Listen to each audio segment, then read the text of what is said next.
अज्ञानतिमिरान्धस्य ज्ञानञ्जनशलाकया चक्षुरुन्मिलितं येन तस्मै श्रीगुरुवे नमः। हरे कृष्णा। श्री चैतन्य चरितामृत अंत लीला चैप्टर 5, और हम आगे चर्चा कर रहे थे किस प्रकार से श्रवण में मिक्सिंग नहीं होनी चाहिए। अधिकतर श्रोता जब बोलते हैं तो कहानियां तो बोलते हैं, लेकिन कहानियों के ऊपर डीप फिलॉसफी नहीं बता पाते, या तपस्या का भाव नहीं बता पाते हैं, या अपने आचरण से नहीं दिखा पाते हैं, तो कहानियां सिर्फ कहानियां बनी रह जाती हैं। तो चरित्र निर्माण नहीं होता, चरित्र परिवर्तन नहीं होता। इसलिए बड़ा ज़रूरी है कि जब हम सुनने का पर्पज़ केवल अपनी चेतना को शुद्ध करना है, दिव्य प्रेम पैदा करना है, कोई टाइम पास नहीं है। इसलिए किससे सुनना चाहिए, क्या उसको शास्त्रों का ज्ञान है, क्या वो एज इट इज़ बोल रहा है, ये बड़ा इम्पोर्टेंट है। उसी तरह से कविताओं में, गानों में, गाने जो है सिंपली तुकबंदियाँ नहीं है और म्यूज़िकल कनेक्शन नहीं है, बहुत गहरा इसका प्रभाव है। वैष्णव गीत को हम सारी फिलॉसफी से ऊपर मानते हैं। भगवद गीता, भागवतम, उन सब का हर चीज़ चैतन्य चरितामृत का निचोड़ वैष्णव गीत हैं, जो कि महान आचार्यों के हृदय से निकले। उन्हीं को सुनना समझ में नहीं आता है तो भी, क्योंकि भगवान को समझ में आता है, और अर्थ परंपरा की कृपा से हमारे पास अवेलेबल हैं। तो अर्थों को पढ़ते हुए भी प्रयास करना चाहिए, क्योंकि हमें बहुत सारे सॉन्ग और प्रार्थनाएं रटी हुई हैं, लेकिन हमें ये ज्ञात नहीं होता कि हम क्या गा रहे हैं और क्या प्रार्थना कर रहे हैं। तो इसलिए साथ में अर्थ भी समझें, पढ़ें, हर मंत्र का, हर प्रेयर का। प्रेयर संख्या 106। कृष्ण लीला गौर लीला से करे वर्णन, गौर पाद पद्म यार हाया प्राण धन। जिसने श्री चैतन्य महाप्रभु के चरण कमलों को अपने प्राण धन के रूप में स्वीकार कर लिया है, वही भगवान कृष्ण या श्री चैतन्य महाप्रभु की लीलाओं का वर्णन कर सकता है। यस, यानी कि वन हु हैज सर्वधर्मान परित्यज्य मामेकम शरणम व्रज। जिसने एकमात्र भगवान का सहारा ले लिया, उसके जीवन में और कोई नहीं है अब। जब उसके जीवन में संकट आता है तो वो तांत्रिकों के पास, पंडितों के पास, यज्ञ वालों के पास, कहीं और नहीं भागता है, किसी देवता के विशेष के पास नहीं भागता है। वही व्यक्ति वास्तव में इन लीलाओं का वर्णन कर सकता है। उसी के हृदय से उस जब बातें निकलेंगी तभी वो हमारे हृदय को परिवर्तित कर पाएंगे, नहीं तो नहीं कर पाएंगे। लेकिन हम देखते हैं कि एक कथाकार है, आज एक मंडप में कृष्ण के बारे में बोल रहा है, अगले ही दिन दूसरे मंडप में दुर्गा जी के बारे में बोल रहा है, फिर किसी मंडप में जो उसको जहाँ बुला रहा है वहीं वो जा रहा है। वो लेखक है, लेखक। अब वो लेखक बन गया है भक्त से। तो आज वो भगवान के बारे में लिख रहा है, कल किसी देवता के बारे में लिख रहा है, परसों किसी देवता के बारे में लिख रहा है। तो यानी कि उसका जो पर्पस है, उसका जो प्राण है, प्राण धन केवल चैतन्य महाप्रभु नहीं है, और भी है। यस, एक बार की बात है कि जगदानंद पंडित और सनातन गोस्वामी, तो जगदानंद पंडित जब वृंदावन में गए तो सनातन गोस्वामी के साथ उन्होंने वृंदावन के वनों का दर्शन किया। अब एक पर्टिकुलर समय में उन्होंने देखा कि सनातन गोस्वामी ने सर के ऊपर एक कपड़ा बांधा हुआ है, केसरी, मतलब सैफरॉन, किसी सन्यासी का। तो जगदानंद को लगा ये जरूर चैतन्य महाप्रभु का होगा, कितना प्रेम है इन्हें कि सर पे बांध के घूम रहे हैं। घूमते रहे। बाद में उन्हें पता चला कि किसी और परंपरा के किसी सन्यासी ने सनातन गोस्वामी को ये दिया, और उन्होंने उनको सर पे लगाया सम्मानवश। तो उन्होंने बहुत उनको डांटा। मैंने तो सोचा था कि तुमने अपने प्राण चैतन्य महाप्रभु को मान रखा है, तुम किसी दूसरे व्यक्ति, किसी दूसरे के सन्यासी के जो है वस्त्र को अपने सर पे धारण कर रखे हो। सनातन गोस्वामी तुरंत समझ गए कि आपका कितना प्रेम है और मेरा कितना सुपरफिशियल है, ऐसा उन्होंने बोला। हालांकि वो भी परम डिवोटेड थे, बट इस घटना से उन्होंने ये दिखाया कि how much is important the loyalty. हम लोग अक्सर कहते हैं कि वो भी तो भक्त है, वो भी तो डिवोटी है, वो भी तो वहाँ है, वो भी तो यहाँ है ना। लेकिन देखिए क्या जगदानंद, इज रियल स्टोरी। कहते हैं कि कैसे जस्ट बिकॉज वो सन्यासी है तो तुम चैतन्य महाप्रभु को भूल गए। यानी कि बहुशाखा ही अनंतश्चा कहते हैं, बुद्धि अव्यवसायी नाम। व्यवसायत्मिका बुद्धि एक कुरु नंदनम, कि यानी कि अगर भक्ति में आगे बढ़ना है तो हमारी बुद्धि बिल्कुल एक ही लाइन पे चलनी चाहिए। बहुत ज़्यादा रिसर्च एंड एक्सप्लोर करने की आवश्यकता है नहीं यहाँ पर। जैसा कि आजकल, जैसे कि हमारे हम नेचर है ही आजकल, जैसे हम टीवी चैनल को सर्व करते हैं इधर उधर उधर, कौन बढ़िया है कौन बढ़िया है कौन, उसी तरह से हम आजकल लेक्चर्स भी करने लगे हैं। यूट्यूब में करोड़ों लेक्चर अवेलेबल है, ये बढ़िया है ये बढ़िया है, ये आज ये वाला सुन लेते हैं, आज ये वाला सुन लेते हैं, अरे इन्होंने क्या बोला है ना, तो इससे बोर हो गए, अब किसी और से सुनते हैं।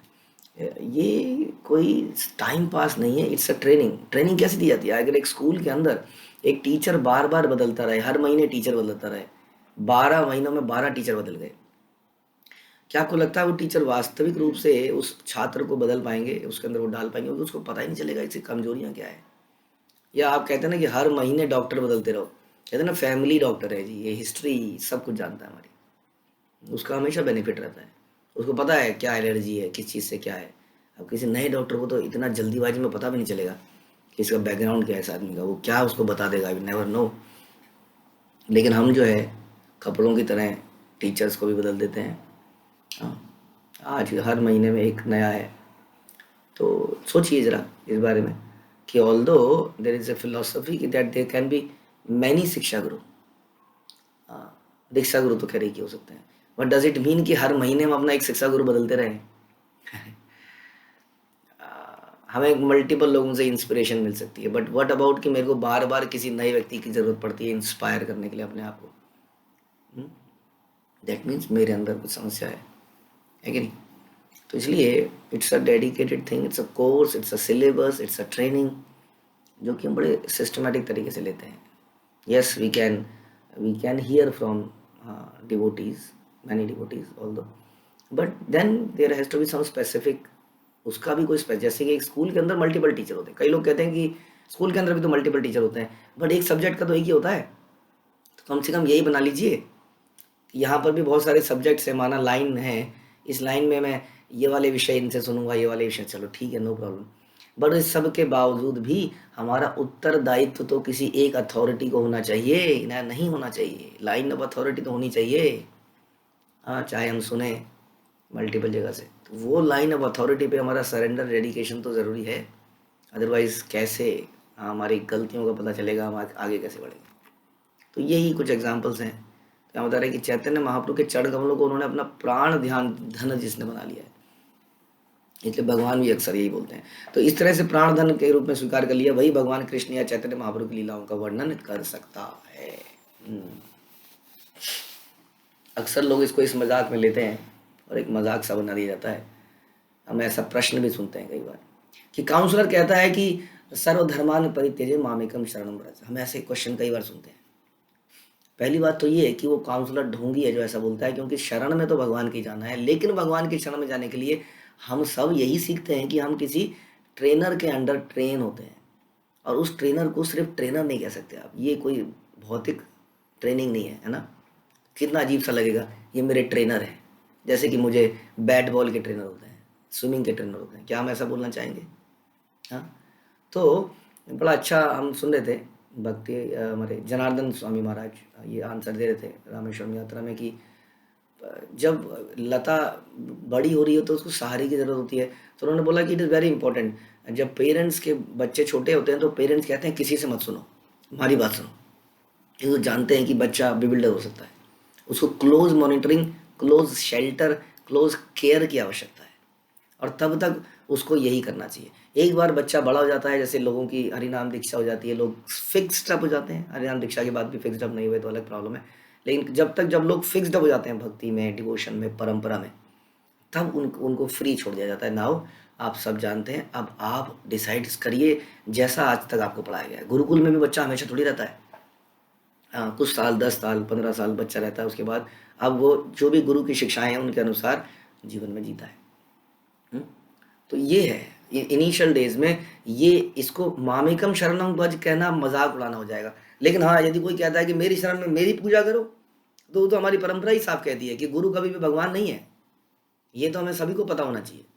हाँ, कि जो कहता है मामेकम शरणं व्रज, वो तो गलत हो गया इन द सेंस कि वो अगर अपनी पूजा करने को कह रहा है। लेकिन यदि वो ही कह रहा है कि आप सुनिए, जो मैं आपको कह रहा हूँ उस बात को सुनिए, दैट मीन्स वो आपकी केयर कर रहा है। इनिशियल स्टेजेस हैं, अगर आप मल्टीपल जगह ऐसे जाएंगे तो आप भटक जाएंगे, आपको रास्ता नहीं मिलेगा। हर कोई व्यक्ति आपको अलग राय देगा, अलग आपकी जीवनी बना देगा। कोई कहेगा आप इतने बजे उठो, कोई कहेगा इतने बजे उठो। There are so many complications, but people don't understand this and simply ask this question. I don't think this question is valid, और सब लोग इसमें बड़ा मजे लेते हैं इन क्वेश्चंस के अंदर, विदाउट थिंकिंग कि जो व्यक्ति ऐसा कर रहे हैं वो कितना पेन ले रहे होंगे। Otherwise it is very easy कथा करना। कथा करना इज द मोस्ट अच्छा भी लगता है कथा करना। कथा कीजिए, यूट्यूब के अंदर कथा रिलीज कीजिए, that's it, and enjoy the life. How difficult it is कि किसी व्यक्ति को ट्रेन करा जाए, उसके अनर्थों को सुना जाए, उसको बार बार करा जाए। क्या दे के जाते हैं अल्टीमेटली वो क्या दे के जाते हैं, जरा सोचिए इस बारे में, क्या दे के जाते हैं। फिर भी प्रश्न ये आते हैं कि जी काउंसलर बोलता है मामेकम शरणम ब्रज। तो मैंने दोनों बातें बताई। जो व्यक्ति ये कहता है कि मेरी पूजा करो, हाँ, वो तो आउटराइटली गलत हो गया। लेकिन जो कहता है कि मेरी बात सुनो, हाँ, इसका मतलब ये है कि अभी आप केयरिंग स्टेज में हो। हाँ, ये भी है कि काउंसलर हमेशा हर किसी को पकड़ के रखें उससे उन्हीं की कैपेसिटी कम होती जाएगी भक्ति में प्रचार करने की। अगर आप लोगों को हमेशा पकड़ के रखेंगे इन द सेंस कि दिवाला लेने से पहले भी मेरे से पूछो, या शर्ट खरीदने से पहले मेरे से पूछो, ये आप इनिशियल स्टेजेस में कर सकते हैं। जब व्यक्ति मैच्योर हो जाता है तब उसको उन्हीं शिक्षाओं के अनुसार डिसाइड करना है, ताकि आप और लोगों को भी प्रीच कर पाओ और लोगों की केयर कर पाओ। पौधों से पेड़ बनाओ और पेड़ों को जीने दो कृष्ण भावनामृत के आधार पर। This is the best philosophy, ताकि आप प्रचार करते चले जाएं। नहीं तो आप अटक जाएंगे 10 लोगों में, 15 लोगों में, वही आपकी जान खाए रखेंगे। तो कई बार लोग ये भी कहते हैं कि हम जब पहले तो बहुत समय मिलता था, अब जो है समय नहीं मिलता है, नए लोगों को समय दिया जाता है। दिस इज़ येट, हम लोग यहाँ पर मज़े करने के लिए थोड़ी आए हैं। आप लोगों को बड़ा किया गया। जब पेरेंट्स बड़े कर देते हैं बच्चों को, तो क्या बच्चे फिर भी पेरेंट्स बच्चों को समय देते रहें? इट्स टाइम कि बच्चे पेरेंट्स को समय दें और कुछ इन्वेस्ट करें, कुछ सर्व करें। इसलिए हम सबको भी सोचना चाहिए, कब तक हम खून पीते रहेंगे। हाँ, एक स्टेज आपको इतना समय दे दिया गया है, आपको पाल पोस के बड़ा कर दिया गया है। नाउ फिलॉसफी आपके सामने है, शिला प्रभुपाद की सेवाएं आपके सामने हैं, उसको करिए। और जो भी जिन लोगों ने भी आपके जीवन में परिवर्तन लाया है, उनकी इस प्रकार से सेवा कीजिए, प्रचार करके, साधना करके। डोंट एक्सपेक्ट कि आपके लिए हमेशा समय दे, क्योंकि अभी बाकी लोग भी हैं जिनको समय की आवश्यकता है, जो अभी कोमल पौधों के लेवल पे हैं। तो आई थिंक ये क्वेश्चन कई बार आता रहता है लोगों के दिमाग में भी। हम कई बार बड़ी ऑकवर्ड सिचुएशन में जाते हैं ऐसी स्थिति में बैठकर ऐसे प्रश्नों को सुन के। तो ऐसे प्रश्नों को सुन के समझ में आ जाना चाहिए कि what is the meaning. Meaning is very clear. जब हम दीक्षा के हम आईडीसी करते हैं, उसमें भी it is very clear, guru is not Krishna. इसलिए गुरु कभी, गुरु शिला प्रभुपाद भी बोलते थे, what is Bhagavad Gita as it is. Bhagavad Gita as it is Srila Krishna says मामेकम शरणम ब्रज, गुरु सेज कृष्णार शरणम ब्रज। कृष्ण की शरण में जाओ। बट कैसे जाओ, ये भी हम सुनते हैं, गोपीर भर्तुर पद कमले और दास दास दासानुदास। This is the philosophy. तो हम इंस्पिरेशन ले सकते हैं बहुत सारे लोगों से। बहुत सारे वक्ता इस्कॉन में बहुत अच्छा बोलते हैं। इट इज़ नॉट नेसेसरी कि आप केवल लेकिन हाँ, ये बात भी तय है कि अपने दीक्षा गुरु के लेक्चर हमें अवश्य सुनने चाहिए, उसका भी कुछ शेड्यूल बनाना ही चाहिए। उनके शरण और जो हमें गाइड करते हैं उनके भी सुने, ताकि उनके प्रति हमें इंस्पिरेशन हो। नहीं तो इंस्पिरेशन ही नहीं रहेगी, हम आपकी बात क्यों माने। तो ये 2 लेक्चर तो हमें सुनने ही चाहिए। इसके अलावा जो भी सीनियर वैष्णव हैं उनके लेक्चर सुनने चाहिए, जो हमारी परंपरा में, एटलीस्ट हमारी परंपरा में, मैं तो यही मानता हूँ, उनके लेक्चर हम सुन सकते हैं। लेकिन फिर भी हमारी लाइन ऑफ अथॉरिटी, हमारी रिस्पॉन्सिबिलिटी, हमारी आंसरेबिलिटी एक व्यक्ति को रहे, एक लाइन ऑफ अथॉरिटी में। एक व्यक्ति को मतलब इन वन लाइन, व्यक्ति यहाँ पे व्यक्ति की बात है ही नहीं कभी। एक व्यक्ति का भी मतलब है line of authority, my immediate boss, उसका इमीडिएट बॉस, उसका इमीडिएट बॉस, लाइक दैट। तो ये मैं इसको मानता हूँ कि प्राण धन मानना, मेरे हिसाब से ये फिलॉसफी है जो अभी हमने बोला। इस तरीके से यदि हम जीते हैं तो वही भगवान कृष्ण या चैतन्य महाप्रभु की लीलाओं का वर्णन कर सकता है। ग्राम्य कबीर कवित्व सुनीते हया दुख, विदग्ध आत्मीय वाक्य सुनीते हया सुख। जिस व्यक्ति को दिव्य ज्ञान नहीं है और जो पुरुष तथा स्त्री के पारस्परिक संबंधों के विषय में लिखता है, कि सारे नॉवेल्स में पुरुष और स्त्री के संबंध या लिखे न जाए, किसी मूवी के अंदर यदि ये ट्विस्ट ना डाले, लव ट्रायंगल ना डाला जाए, किसी सीरियल के अंदर ना डाला जाए, एक्स्ट्रा मैरिटल अफेयर्स, रोमांस, बड़ी बड़ी पिक्चरें हैं जिनका nothing to do with romance, but उसके अंदर भी कोई ना कोई रोमांटिक सिचुएशन डाली जाती है, क्योंकि ये यही चीज़ लोग चाहते हैं। तो कह रहे हैं जो व्यक्ति को ज्ञान तो है नहीं और पुरुष और स्त्री के संबंधों को लिखता रहता है, उसकी कविता सुनकर केवल दुख होता है। उस वक्त तो मजा आता है, लेकिन अल्टीमेटली वो हमारे दुख का कारण बनता है, क्योंकि हमारे मन को एजिटेट करके चला जाता है और वो मन ढूंढने लगता है फिर उस इंद्रिय तृप्ति की वस्तु को। जो है, हम लोग पिक्चर देखते हैं, James bond, name is bond, James bond, और पत्नी घर में आती कहती क्या ढीला ढाला सा आदमी है, हाँ ये कोई पति बनने लायक है। फिर वो जेम्स बॉन्ड को ढूंढती है, हाँ, और वो भी जो है किसी कैबरे डांसर को ढूंढने लगता है अपनी पत्नी के अंदर। हाँ, तो ये क्या होता है, शुरू में तो मज़ा आता है, लेकिन क्या है, माइंड को एजिटेट करके चला जाता है और हमारी नीड पूरी तो हो रही है। वी आर नॉट कृष्णा, हाँ, कि नर और नारायण की तरह भगवान ने अपने ही अपने से ही उर्वशी को उत्पन्न कर दिया और अप्सराओं को उत्पन्न कर दिया। ये शक्ति नहीं है, इसलिए जब ये शक्ति नहीं है तो ऐसी इच्छाएं रखना बड़ा खतरनाक हो सकता है। हमने सुना था ना कि एक बार एक गरीब को हार्ट, जिस कहानी है, गरीब का हार्ट ट्रांसप्लांट कर दिया और राजा का हृदय लगा दिया। एक राजा मरा हुआ था, उसने कहा मेरा हृदय दे देना जी, एक गरीब को लगा दिया। गरीब ने अगले दिन अपने सारे, आओ आओ आओ मैं दान देना चाहता हूँ, जो भी उस पर जरा कुछ था सब दान दे डाला बेचारा। हाँ, तो जो है, जितनी हमारी कैपेसिटी है वैसी हमारी इच्छाएं भी होनी चाहिए। अभी हम कभी भी भगवान बनने का प्रयास नहीं करना चाहिए। तो इन कविताओं को सुनकर दुख क्यों होता है, उस वक्त माइंड एजिटेट हो जाता है, हमारी इच्छाएं पूरी हो नहीं पाती हैं जीवन में, फिर हम फ्रस्ट्रेट हो जाते हैं, डिप्रेस हो जाते हैं। जबकि प्रेम में डूबे हुए भक्त जो है के शब्द को सुनकर परम सुख उत्पन्न होता है। ये उस तरीके से है जैसे कि पेट में जलन हो रही है, हम कहते हैं क्या करें, नींबू पानी पी लें, ये दवाई खा के पी लें, हाँ, एसिडिटी से आराम। तो जो आराम मिलता है, जैसे हम कहते हैं सूरज की गर्मी से जलते हुए तन को मिल जाए तरुवर की छाया, ऐसा ही सुख मेरे मन को मिला मैं जब से शरण तेरी आया। यानी हम सुनते हैं गाना। तो जो आनंद है, वो आनंद क्या है, वास्तविक आनंद किसको कहते हैं?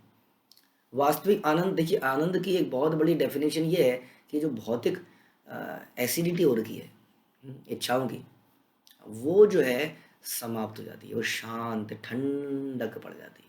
सबसे पहला तो यही है, पहला कदम ये है। इसी से आपको परम आनंद मिल जाता है। और आप कह सकते हैं कि ब्रह्म ज्योति में इस प्रकार का आनंद आपको मिल सकता है। लेकिन जो दूसरा आनंद है वो नेक्स्ट लेवल का है, वो है कृष्ण के साथ प्रेममयी संबंधों का आदान प्रदान, वो दूसरे लेवल का आनंद है। तो ये दो आनंद इस प्रकार से हमें मिलते हैं, अनंत आनंद मिलता है। तो जब हम स्पिरिचुअलिटी में आते हैं तो ये पहला आनंद बड़ी जल्दी मिलने लगता है इसी संसार में। जब भौतिक इच्छाएं शांत होने लगती हैं तो धीरे धीरे हमारा हृदय शांत रहने लगता है। जैसे भगवान आपूर्यमालम अचलम प्रतिष्ठम समुद्रम माभा प्रविशंति यद्वत् तद्वत् कामा या प्रविशंति स शांतिम आपनोति न काम कामी। उस व्यक्ति को शांति मिलती है और शांति में बहुत सुख है वास्तव में।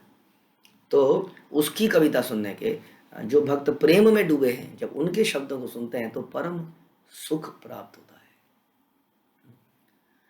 तात्पर्य ग्राम में कवि द्योतक है कि ऐसे कवि या लेखक का जो स्त्री तथा पुरुष के संबंधों के विषय में उपन्यास लिखते हैं, किंतु विदग्ध आत्मीय वाक्य द्योतक है उस भक्त द्वारा लिखे गए शब्दों का जो शुद्ध भक्ति को भली भांति समझता है। ऐसे भक्त जो परंपरा पद्धति का पालन करते हैं वो सजातीय शय स्निग्ध कहलाते हैं, अर्थात वे अपने ही जैसे लोगों को अच्छे लगने वाले हैं। भक्तगण ऐसे ही काव्य तथा अन्य रचनाओं को अत्यंत सुखपूर्वक स्वीकार करते हैं। रूप यही छे दुई नाटक करी आछे आरंभे शोनिते आनंद बाड़े यार मुख बंदे। रूप गोस्वामी ने नाटक रचना का मानक स्थापित किया है। तो स्वरूप दामोदर जो है, रूप गोस्वामी, आपको याद होगा कि उससे कुछ समय पहले रूप गोस्वामी अपने नाटक को लेके आए थे और उस नाटक को सुनने के लिए सारे के सारे भगवान ने भी चैतन्य महाप्रभु, आओ तुम भी आओ, तुम भी आओ, ये रूप कुछ लिख के लाया है, सुनो कितना अद्भुत है।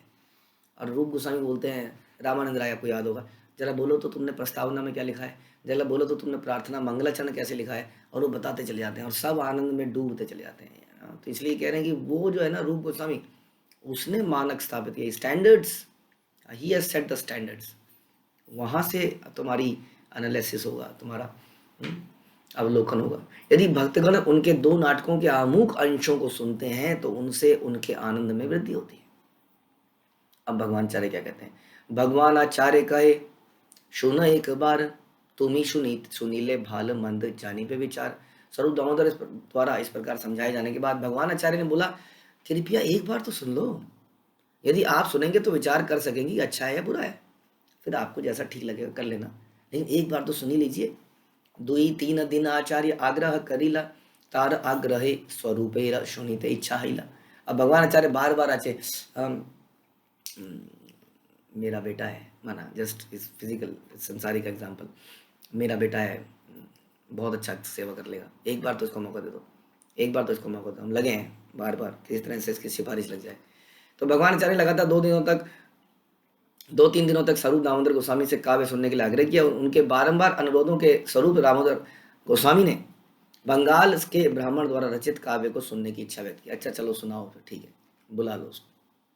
सबा लैया स्वरूप गोसाई सुनी थे वसीला, तभे से ही कवि नांदी श्लोक पढ़िला। स्वरूप दामोदर गोस्वामी काव्य सुनने के लिए अन्य भक्तों के साथ बैठ गए और तब कवि ने परिचात्मक श्लोक नांदी श्लोक पढ़ना प्रारंभ किया। विकच कमत्र नेत्र श्री जगन्नाथ संगे कनक रुचि रिहात मन्यात मताम य प्रपन्न प्रकृति जड़मशेषम चैत्यन्ना विरासीत सा दिशतु तव भव्यम कृष्ण चैतन्य देव। पूर्ण पुरुषोत्तम भगवान ने सुनहरा वर्ण धारण किया है और जगन्नाथ नामक शरीर के आत्मा बन गए हैं। थोड़ा थोड़ा सा प्रॉब्लमेटिक लग रहा है। जिनके विकसित कमल नेत्र अतीव विस्तृत हैं, इस तरह में जगन्नाथपुरी में प्रकट हुए हैं और उन्होंने जड़ पदार्थ को चेतन बना दिया है। Another problem. समझ में आ रहा है आप लोगों को कैसे थोड़ा थोड़ा सा प्रॉब्लमेटिक लगता है सुन के ही। तो श्री कृष्ण चैतन्य देव तुम सबको सौभाग्य प्रदान करें। अब देखिए सुन के आम आदमी कहेगा वाह वाह वाह क्या बात है, मजा आ गया। कौन जड़ पदार्थ है? क्या जगन्नाथ जड़ पदार्थ है जिनको चैतन्य महाप्रभु ने चेतन बना दिया? क्या इसका ये मतलब निकाले? क्या आत्मा है, आत्मा के रूप में घुस गए उनके अंदर, जो साक्षात सच्चिदानंद स्वरूप जिसका है, उसके लिए ये डेफिनेशंस अप्रोप्रिएट नहीं है। जरा सोचिए, जरा जरा सा फर्क आपको जरा सा लगेगा। श्लोक सुनी सर्वलोक ताहारे बखाने, स्वरूप कहे यही श्लोक करह व्याख्याने। तब उपस्थित लोगों ने सुना तो कवि की प्रशंसा करी, वाह। हाँ, क्योंकि क्या होता है ना, देखिए भक्त का हृदय बड़ा साधारण है। वो कहेगा भगवान ने सुने ना, अरे चैतन्य महाप्रभु को इसने भगवान बोल दिया, yes he is the right person. हाँ, तो वो सुनना चाहते हैं ना। प्रेमांजुन अक्षरिता भक्ति विलोचने ना, उनके आंखों में प्रेम गांजन है, दैट इज देयर क्वालिटी। तो स्वरूप गोस्वामी ने कहा जरा सुन लेता हूँ व्याख्या, क्या मतलब इन बातों का, कोई और मतलब हो, कुछ प्रॉब्लम तो लग रही है, कहना क्या चाहते हो ये बताओ। ओके, कवि कहे जगन्नाथ सुंदर शरीर, चैतन्य गोसाई शरीर महाधीर। कवि ने कहा जगन्नाथ जी अत्यंत सुंदर शरीर हैं और चैतन्य महाप्रभु जो कि अत्यंत धीर हैं उस शरीर के स्वामी हैं। क्या जगन्नाथ जी, वही हम डिस्कस कर रहे थे, क्या जगन्नाथ जी एक शरीर है? जगन्नाथ जी साक्षात भगवान है वास्तव में। तो संसारी लोग जो है, अगर मैं ये बोलूँ आपको कि मायावादी वाले लोग कहते हैं कि भगवान जब इस संसार में आते हैं तो एक शरीर धारण करते हैं, तो कृष्ण एक शरीर है, कृष्ण के अंदर की आत्मा परमात्मा है। दिस इज व्हाट दे से। हमारे आचार्य कहते हैं कि कृष्ण साक्षात भगवान है भाई। जब वो संसार में आते हैं तो अपने आध्यात्मिक शरीर को लेके आते हैं, फिर पैदा कैसे होते हैं? भगवान क्या, कोई मुझे कुछ दिन पहले करता, देखिए शिव जी पैदा होते हैं, कृष्ण पैदा होते हैं। देखिए अब पढ़िए तो सही शास्त्रों को, कृष्ण पैदा कब हुए? कृष्ण कभी भी पैदा नहीं हुए, कृष्ण अवतरित होते हैं, जैसे सूर्य अवतरित होता है। अगर कोई बच्चा ये बोले देखो देखो सूर्य पहाड़ों में से पैदा हो गया, तो बच्चा ना समझ है। संभवामी युगे युगे, वो तो हर युग में संभव होते हैं, आते हैं, अवतरित होते हैं। मृडयंती युगे युगे एक अन्य श्लोक में बोलते हैं। इस प्रकार भगवान अवतरित होते हैं और जब अवतरित होते हैं तो अपने दिव्य शरीर में आते हैं, लेकिन कई बार उनके शक्त्यावेश या शक्ति का आवेश करते हैं किसी के अंदर, वो एक अलग रूप है। तो इस प्रकार से लोग सोचते हैं। तो यहाँ ये ऐसा कुछ बताते हैं कि जगन्नाथ जी अत्यंत सुंदर शरीर है और चैतन्य महाप्रभु उनके शरीर के स्वामी हैं। शरीर ही उस व्यक्ति का द्योतक है जो शरीर का मालिक है। भगवत गीता में बताया गया, प्रभुपाद कहते हैं कि देहिनो अस्मिन यथा देहे कौमारम यौवनम जरा। जिस तरह शरीरधारी आत्मा, शरीर को धारण करने वाली, इस शरीर में बाल्य अवस्था से तरुण अवस्था में आती है, बट दिस इज फॉर आत्मा, दिस इज नॉट फॉर परमात्मा। यही डिफरेंस है। हम लोग अवतरित नहीं होते हैं, हम लोग जन्म लेते हैं। क्यों? क्योंकि हमारा जन्म हमारे नियंत्रण में नहीं है। मैं कई बार एग्जांपल देता हूँ, अगर आपने किसी वाटर पार्क में जाके झूले झूले हैं, एक टनल में से कभी अगर आप निकले हो, हाँ, वाटर पार्क में, तो जब टनल में जाता है आदमी, अंधकार, घबराहट, पता नहीं चलता कहाँ झूं झूं झूं झूं झूं झूं, थोड़ी देर में जाके तालाब में फचाक से निकलता है। ये मैं कहाँ आया, मैं कहाँ हूँ, ये फीलिंग आती है। आपने अभी कभी किया हो तो, या इस श्लोक को रियलाइज करने के लिए कभी कर लेना। ऐसी हमारी स्थिति होती है। हम एकदम से माँ के पेट से बाहर निकलते हैं, वह कहाँ हूँ, कौन, ये सब कौन है, दुश्मन तो नहीं है, मार तो नहीं देंगे। डरता है ना आदमी, जैसे कुत्ते का पिल्ला देखा आपने, उसके सामने जो बेमतलब में चिल्लाने लगता है। बच्चा है वो डरपोक है भी, उसके पास भी जाके ऐसे भी कर दोगे तो तो ऐसी बच्चा रोता है जब पैदा होता है, बिकॉज उसको पता ही नहीं है कि वो कहाँ है। क्या आपने सुना कि कृष्ण जब उस जेल के अंदर पैदा हुए तो क्वें क्वें करके रोए? तो उनको आपने वो कमर में कुछ बांधा, कान में कुंडल पहनाए, अरे वो तो लेके आए अपने आप। माता पिता को कोई टेंशन नहीं, हाँ, कि इसके लिए कौन गिफ्ट लाएगा, बुआ क्या लाएगी, मौसा क्या लाएगा, वो सब अपने आप लेके आ गए। कपड़े शपड़े सब, चक्र गधा सब लेके आ गए। कौन गधा कहता है कि भगवान जन्म लेते हैं? तो ये है। तो जो है आत्मा जो है शरीर देहधारी कहलाई जा सकती है, क्योंकि आत्मा देह को लेती है ना। लेकिन भगवान देहधारी थोड़ी है, वो साक्षात, उनका शरीर और आत्मा में अंतर नहीं है। ये बात को अच्छी तरह समझिए। तो जिस तरह शरीरधारी, ये गीता के श्लोक में ऐसा बताया जाता है कि शरीर का धारी आत्मा इस शरीर में बाल्यावस्था, तरुणावस्था, वृद्धावस्था में अग्रसर होता है। उसी प्रकार मृत्यु होने पर आत्मा दूसरे शरीर में चला जाता है। धीर व्यक्ति ऐसे परिवर्तन से मोहग्रस्त नहीं होता। संसार के सामान्य जीव के लिए शरीर तथा शरीर के स्वामी में अंतर या भेद होता है। सामान्य जीव के लिए अंतर है, किंतु आध्यात्मिक जगत में अंतर नहीं है, क्योंकि शरीर स्वयं स्वामी है, स्वामी ही शरीर है। इसलिए कैसे ऐसा हो सकता है कि जगन्नाथ जी शरीर हैं, ये उनकी आत्मा है? सुनने में बड़ा अच्छा लगता है। क्यों अच्छा लगता है? क्योंकि हम सुनना चाहते हैं जगन्नाथ जी ही चैतन्य महाप्रभु हैं। देखा, मजा आ गया, बोल दिया ना इसने वही बात, बस हम उसी में बह जाते हैं। लेकिन यहाँ पर ट्विस्ट आ जाता है फिलॉसफी में। हाँ, आध्यात्मिक जगत में हर वस्तु का आध्यात्मिक होना चाहिए, तो शरीर और शरीर में कोई अंतर नहीं। लेकिन फिर भी क्या करें, इसलिए तो मना किया जाता है कि इधर उधर के लेक्चर सुनना, हाँ, इधर उधर की बातें पढ़ना, ये सही नहीं है। अगर आप लोगों को समझ में आ रहा है तो आज ही बंद कर दीजिए सब चीज़ों। सहज जड़ जगतेर चेतन कराइते, नीलाचले महाप्रभु हैला आविर्भूते। श्री चैतन्य महाप्रभु यहाँ नीलाचल जगन्नाथपुरी में संपूर्ण जड़ भौतिक जगत को आध्यात्मिक बनाने के लिए प्रकट हुए हैं। ये लीजिए। अब जगन्नाथपुरी तो आध्यात्मिक जगत का हिस्सा माना जाता है, उसको जड़ कैसे बोल सकते हैं? हम सुनते हैं कि जब प्रलय भी आती है तो जगन्नाथपुरी में प्रलय नहीं आती है। हम कह रहे हैं वहाँ पे जो आदमी रह रहे हैं वो चतुर्मुख हैं। जब ऊपर से ब्रह्मा जी देखते हैं तो जगन्नाथपुरी में चलने वाला हर व्यक्ति चतुर्भुजा वाला दिखता है। वहाँ पर सोने से समाधि का फल मिलता है, चलने से नॉर्मल चलने से परिक्रमा का फल मिलता है। यहाँ तक ये बताया कि मच्छी खाने से यज्ञ की उच्छिष्ट खाने का फल मिलता है। तो ऐसी जगह है। तो वहाँ पे कैसे मान लें कि उसको जड़ जगत को आध्यात्मिक बनाने के लिए आए? तो सुनिया सवार हईल आनंदित मन, दुख पाइया स्वरूप कहे सक्रोध वचन। सबको बड़ा आनंद आया व्याख्या सुनकर भी, क्या बात है, वाह वाह वाह वाह वाह वाह। किंतु स्वरूप दामोदर बड़े दुखी हो गए और बड़े क्रोध से बोले, आरे मूर्ख, आपनार केली सर्वनाश, दुई त ईश्वरे तोर नाही का विश्वास।